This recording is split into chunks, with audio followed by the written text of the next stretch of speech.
Jennifer here. Yes, you heard that right. Queen Jennifer. I pulled out my tiara, okay? We're talking about royalty, so I had to. As you guys know, we have been talking about royalty, and you may be asking yourselves, how am I royal? How? How does this connect to me? Well, if you remembered in the book of Genesis, we talked about creation. How God created the heavens and the earth. Let there be light. Well, if you look very carefully, out of all the creations that God had created, we were the only ones created in His image. Let that sink in for a moment. Yes, we were the only ones created in His image. That just proves how worthy and valuable you are. So in those times when you're not feeling so great about yourself, insecure, sad, or just need a little pick-me-up, hold on to that. Because remember, it's up to us whether we want to live like royalty or not. And if you're having a little trouble with that, we're going to be looking at our memory verse, 2 Timothy chapter 3, verse 16 through 17, to learn how to do just that. All scripture is inspired by God and is useful to teach us what is true and to make us realize what is wrong in our lives. What is wrong in our lives? It corrects us when we are wrong and teaches us to do what is right.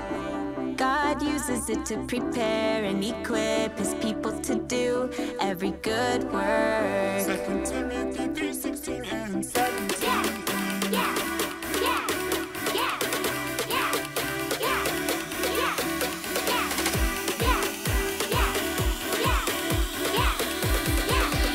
2 Timothy 3:16 and 17.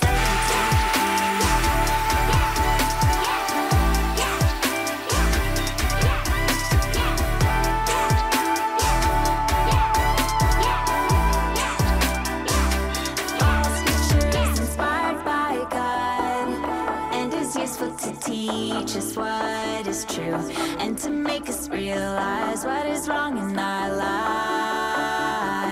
What is wrong in our lives? It corrects us when we are wrong and teaches us to do what is right. God uses it to prepare and equip His people to do every good work. 2 Timothy 3:16 and 17.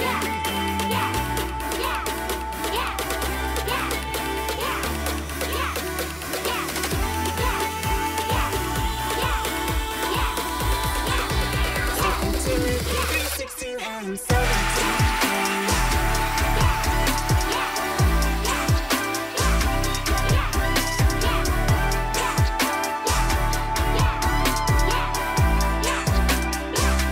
All scripture is inspired by God and is useful to teach us what is true and to make us realize what is wrong in our lives.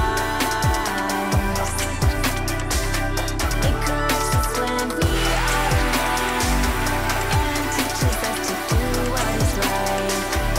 God uses it to prepare and equip His people to do every good work.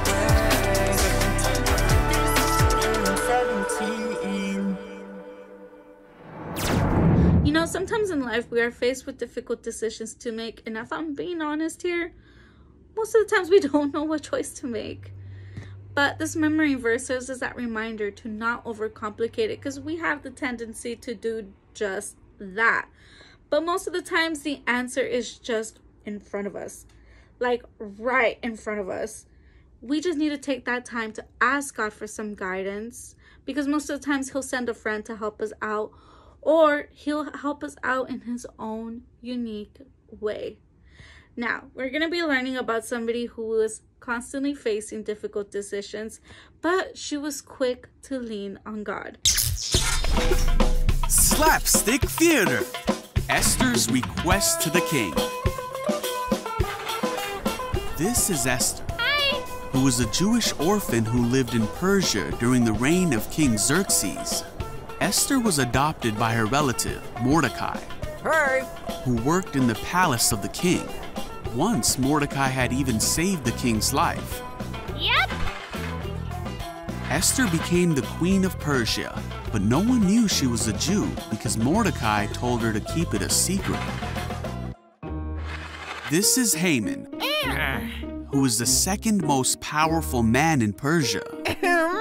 Haman hated Mordecai because Mordecai wouldn't bow down to him. So Haman convinced King Xerxes to make a decree to kill all Mordecai's people, the Jews. When Mordecai learned about this, he was very upset, as were all the Jews in Persia. When Queen Esther's servants came and told her about how upset Mordecai was, she sent one of her servants, Hatak, to go to Mordecai and find out what was troubling him. So Hatak went out to Mordecai, and Mordecai told him of the plan to kill God's people. Mordecai said that he wanted Esther to go to the king to ask for him to save the Jews. Esther knew that anyone who went to the king without being called could be put to death.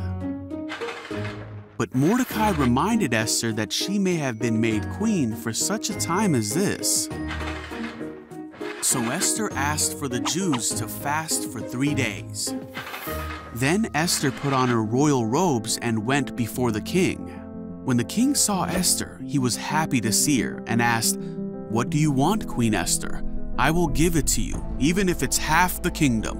So Esther asked the king if he and Haman would come to a banquet that she had prepared for them, and the king agreed. Esther held a banquet and then asked the king and Haman to come to a second banquet the next night. That night, the king was reminded of how Mordecai had once saved his life. King Xerxes decided that he must honor Mordecai and that Haman would help. Then, at the second banquet, Esther told the king about the plot against her people. The king was angry and asked, "Who would do such a thing?" Esther said it was Haman, and the king ordered Haman to be killed on that very night. But the decree to kill all the Jews was still in place, and the Jews were still in danger. So Mordecai asked the king to issue a new decree so that the Jews could defend themselves. The king did, and the Jews defeated all their enemies. God's people were saved and celebrated their great victory. The book of Esther never stops amazing me, and it happens to be the only book where there is zero mention of God. But that doesn't mean God wasn't there. If anything, it's quite clear that God has been there the entire time.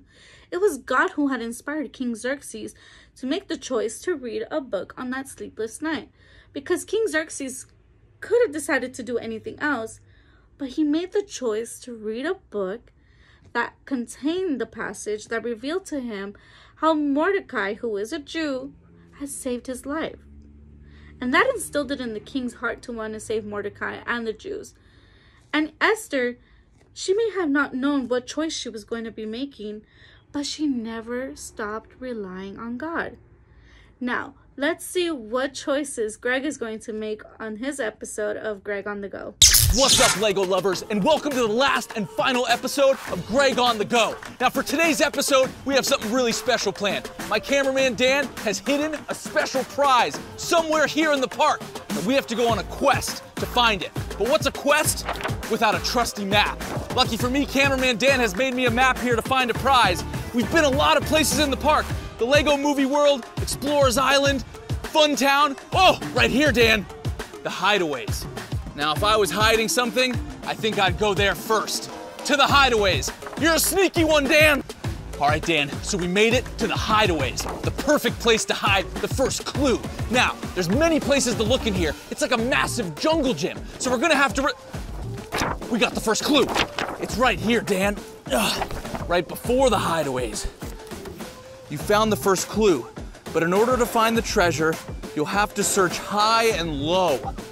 High and low. I don't know what that means yet, Dan. We gotta go into the hideaways and find out. Let's go. Whoa, this is a big jungle.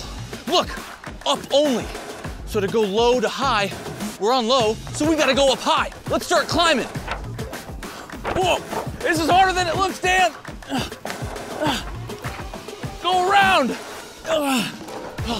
So low to high. We're definitely up high now. Let's start hunting.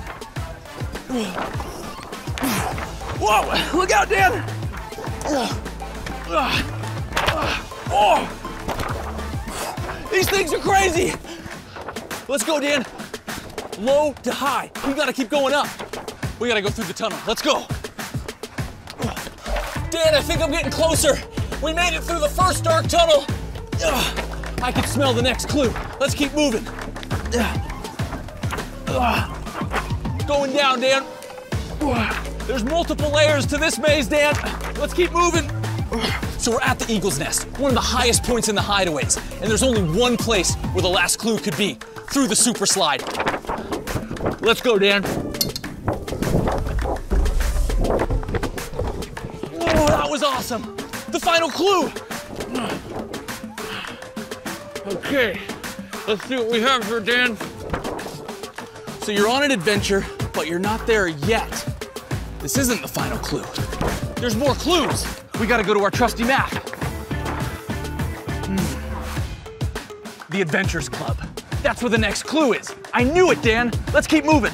So we made it to the Adventures Club, and this place is supposed to be awesome. Rainforests, ice caves, we're in for an adventure. And I think the final clue's in here. Let's go inside, Dan. Whoa, Lego spider. Whoa, Lego vulture. Not in there. Let's go. Whoa, Egyptian Lego ruins. I think the clue might be in here. Okay, we searched all the ruins. We gotta make our way to the final place, the ice cave. Let's go.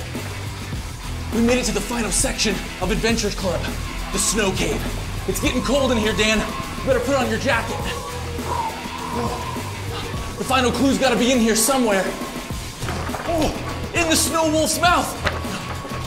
Oh, that is a full Lego snow wolf. I knew it'd be in there, Dan. Only the true royal will choose the right path. The right path. Left, right. We gotta go to the right. Let's go, Dan. Whoa, we found the final prize. Let's make our way out of here. It's getting cold. Wow, Dan, that was an awesome scavenger hunt. We found our final prize. Whoa, Super Mario Castle. Let's take this thing back to the castle so we can open it up and see what a real castle looks like. Let's go, Dan. Okay, piece 468. It's complete. Wow, I feel like a kid again. I mean, I can't even begin to tell you how excited I am. Although, you probably already know I'm pretty obsessed with kings and queens and castles. But we spent a lot of this series talking about kings, but today it's all about a queen. To me, the story of Esther is one of the most inspiring royal stories in the whole Bible. Like David, she wasn't born royal, but when the king chose her to be his next wife, Esther's life completely changed. As queen, she was loved for her beauty, but she held very little power, and much of her life was left to decisions of the king. Esther also had a secret. She was Jewish. To make matters worse, Haman, one of the king's top advisors, was scheming to kill all the Jewish people. But we know that God put her in that position as a queen for a reason. Rather than staying quiet to protect herself, Esther chose to do what was right. She bravely went before the king and told him about Haman's evil plan. Esther chose to do what was right, even when it was hard and scary. Now, while the choice that I was faced with in the ice cave wasn't quite life or death like Esther's choice, I learned that it's always worth it to choose the right thing. God will always be with us when we do, even if it's a hard decision. You see, God puts people in the right place at the right time for His good plans. And just like Esther, we get the choice to do what's right and be a part of that plan. So, how can we be royal like Queen Esther? Well, we choose to do what's right. It doesn't matter if we're at home, school, playing at the park, but we can choose to do the right thing everywhere we go. Part of learning how to do the right thing is talking to God and other people who know and love God when you feel scared or need help. Trusting in God's good plan even when we don't understand it yet. The yet part is key. And one thing that's always right is helping other people. When we choose to do the right thing, we can show other people what it means to follow God.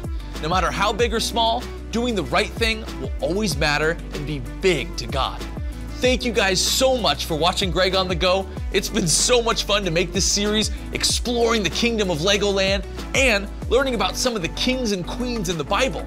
But remember, the greatest and only true king is King Jesus. And we can be truly loyal when we choose to love and follow him.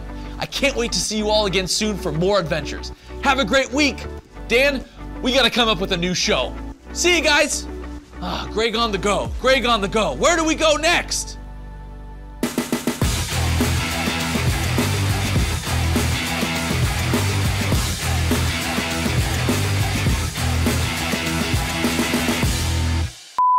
Just like Greg said, Esther could have just stayed silent and not risk her own life, but instead she decided to do the right thing by following what she knew God wanted her to do all along. She fasted and was intentional with her actions. Both Mordecai and Esther could have honestly taken matters into their own hands, but instead they chose to rely on each other and God. We can be royal like Queen Esther when we choose to do what is right, even when nobody else is standing up for the right thing. Throughout the entire series, we have learned that these individuals have always relied and trusted God, and so can you. Now, it's just up to you whether you want to live like the kings and queens you are. Until next week, I'll see you guys